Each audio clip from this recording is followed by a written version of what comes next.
Hello, everyone. And today we're going to talk about the great generals of the American Civil War and their significant military accomplishments within the war.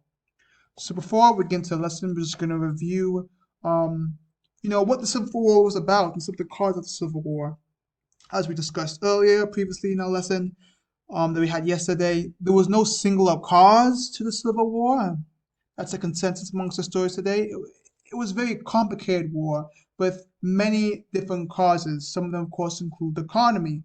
The North was more industrialized, the South was more agrarian, which created very different economic interests, which created different worlds between the North and the South. There's also controversy of the state right versus the federal rights. Should more power lie in the states' rights and their constitution? Should they have the freedom to make their own laws, especially in regards to the slavery question? Also, the federal government determine, whether or not slavery was a valid institution or whether it should be legal or illegal. And of course, slavery, as that little heading says, it was a very broad category. But basically, there's a controversy in the slave states and non-slave states. The non-slave states generally wanted to limit slavery in the new territories, such as the Western territories and the frontier, while the slave states want to expand slavery in the United States and fight for their rights to have slaves. And of course, all this culminated in the fact that Abraham Lincoln was elected as president. He was a very divisive leader. The North loved him, the South hated him, and that was actually one of the main triggers for the Civil War. And this is just a little map showcasing some of the major battles of the Civil War. Many of them, of course, we talked about, including Shiloh, the Battle of Vicksburg, Savannah, Gettysburg, of course, where Abraham Lincoln gave his famous Gettysburg Address. 4 score and 7 years ago, our forefathers, gave birth to this great country, and so forth. Uh, of course, we talked about these battles, but now we're actually going to get into the nitty gritty of how they were fought, who fought in which battle, and why these certain battles were significant, and so forth. So today, the main objective of this class will be to identify the major generals of the Civil War and their military accomplishments, and to demonstrate your knowledge, and also you'll be doing your own research. After this, I gave my little presentation of the generals, so be prepared for that as well. And using that research and also the material I'll give you in this lesson, you'll be able to create your own unique Facebook profiles displaying the biographical information of these generals, their lives, their political affiliation, probably what cause they went to, their spouses, and certain things like that. And so right here, you can see a little example of George Washington, and what a hypothetical Facebook profile of his would probably look if he were alive today. So without further ado, let's briefly discuss the generals and their accomplishments. And this, of course, right here is a little bit overview of the battles. Talks about, also the major generals in the lesson. This is a video by Crash Course. Of course, this is a demonstration. Don't want to take up too much time, so I won't actually show this video, but just let you know, this is a video of the battles and some information with the generals who fought on them. So the first general, as we know, was Ulysses Grant, who would actually go on to be a president, one of the presidents of the United States of America, and he fought for the Union. He was actually a very close ally and associate of Abraham Lincoln. He had the rank of lieutenant general, and he fought in some major battles, including the Siege of Vicksburg, Chattanooga, the Appomattox campaign, and so forth.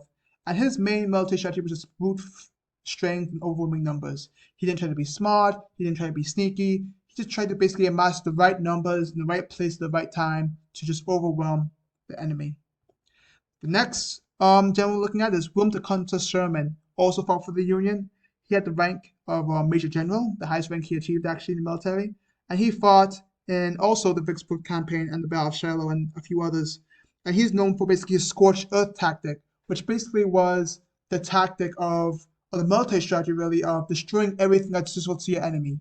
He burned railroads, tore down telegraph lines, and most famously killed thousands of cattle so that the Confederate soldiers couldn't slaughter them themselves and eat them.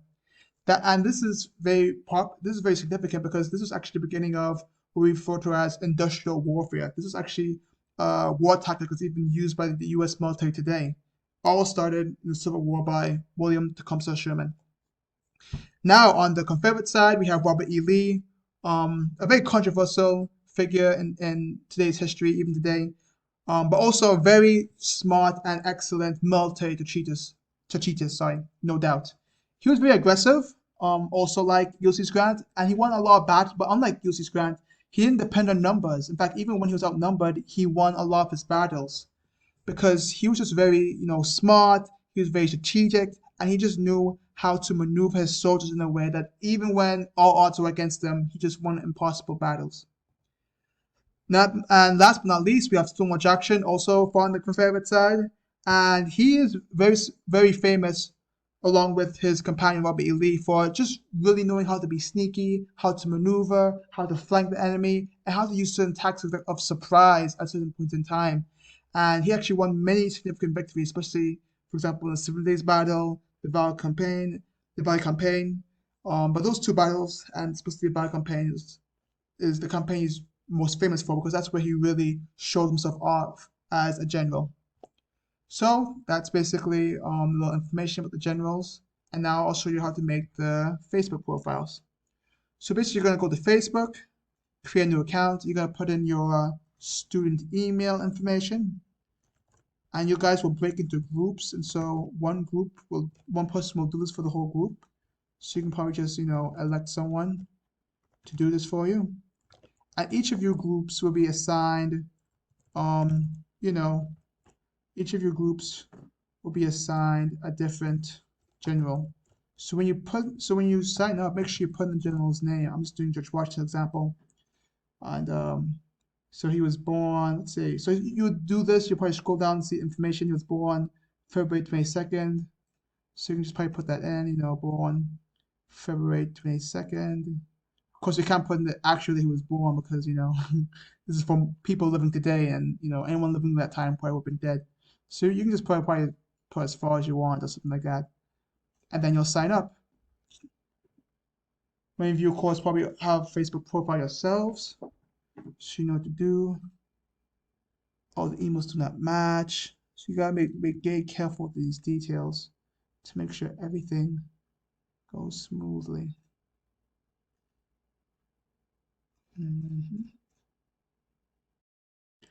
Okay, so I just kind of paused and cut because I was just figuring out some stuff.